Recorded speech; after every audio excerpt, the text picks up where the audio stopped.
सम्मानित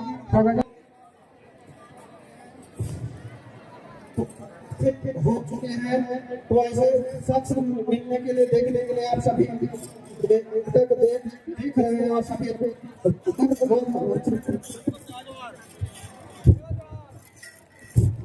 आपसे ये आपको अच्छा लगता है कि हमारे कार्यक्रम को सफल और सुव्यवस्थित करने में आपको विशेष सहयोग रहेगा।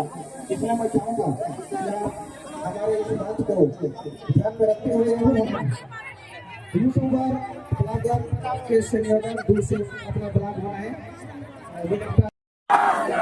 जय जवाहर का नारा है,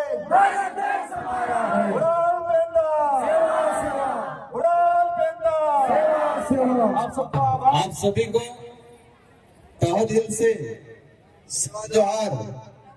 आज राजस्थान से गांव बस्तर छत्तीसगढ़ 1,500 किलोमीटर दूर से आपने मुझे दिल से आमंत्रित किया और मुझे एक सौभाग्य मिला। और आप सबका जो प्रेम, आप सबका जो स्नेह, आप सबके अंदर एक अपनत्व की भावना ने हमारा दिल जीत लिया। गौरवनीय समाज समन्वय समिति के द्वारा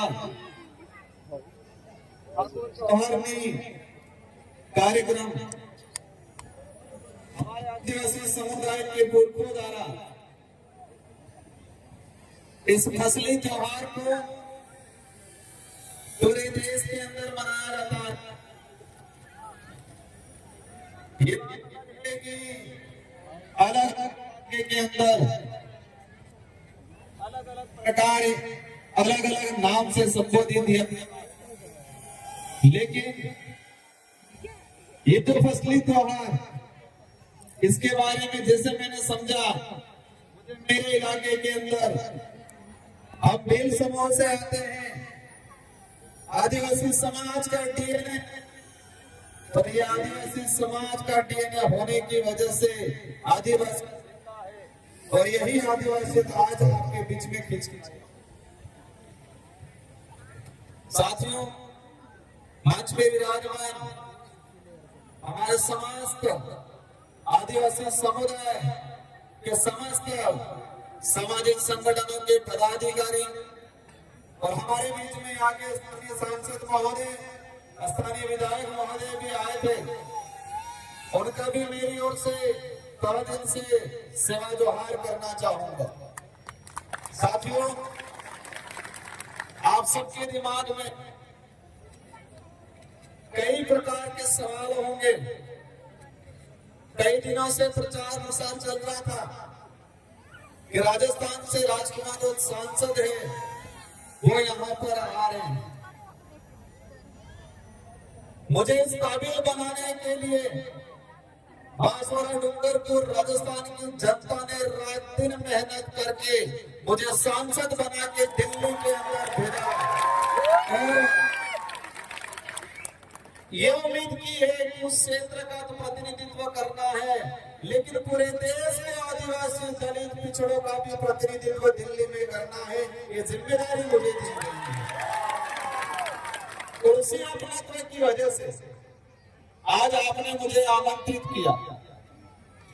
साथियों, मैं इस इलाके में पहले आया था, एक बार विधायक था और मैं मेरे पूर्व विधानसभा क्षेत्र की जनता को भी धन्यवाद देना चाहता हूं, जिस जनता ने मुझे 2 बार विधायक बनाया और वो भी राजस्थान के अंदर हाईएस्ट मतों से जिता के भेजा।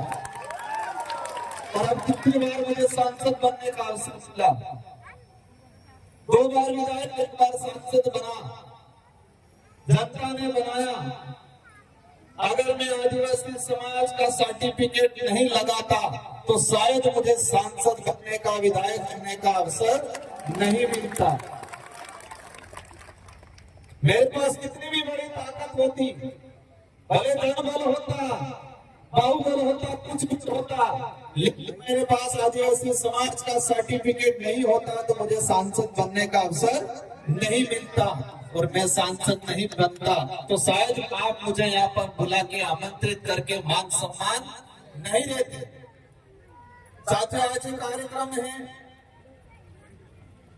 ठाकुर जवाहरनी हमारे पूर्वजों को, हमारे पितृ देवताओं को हम पूछ के नई जो फसल तैयार होती है इसके बाद हम लोग हमारे अन्य गतिविधि और उस फसल का हम हमारे जीवन में खान पान में उपयोग में लेते हैं।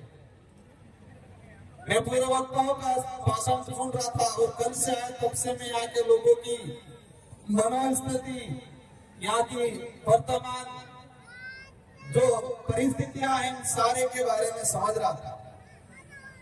साथियों, हमारा देश को विदेश में जब पहचाना जाता है, इस देश के प्रधानमंत्री महोदय हो या हमारे देश के राष्ट्रपति महोदय हो, कभी भी विदेश में जाते हैं तो जो मंच पे बुलाया जाता है, मंच पे बुलाने से पहले क्या कहा जाता है कि ये उस देश के प्रधानमंत्री या राष्ट्रपति महोदय है जिस देश को महान कहा जाता है।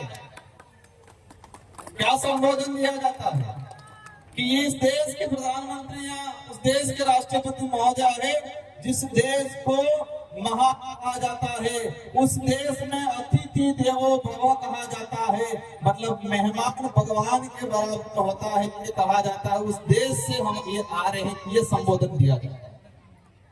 ये संबोधन दिया जाता है कि भारत देश में विविधता होने के बावजूद, अनेक धर्म, अनेक संस्कृति, अनेक जातियां होने के बावजूद भारत देश के अंदर एकता है, ये परिचय देके हमारे यहाँ के प्रधानमंत्री महोदय को विदेश में संबोधित किया जाता है। साथियों, अतिथि देवो भव हम सरकारी कार्यालयों में देखते हैं, हम सरकारी गाड़ियों के पीछे देखते हैं, सरकार के बड़े बड़े पोस्टरों में लिखा रहता है अतिथि देवो भव। मतलब हमारे गांव में, हमारे जिले में, हमारे देश में जो आया मेहमान उसको भगवान के बराबर माना जाता है।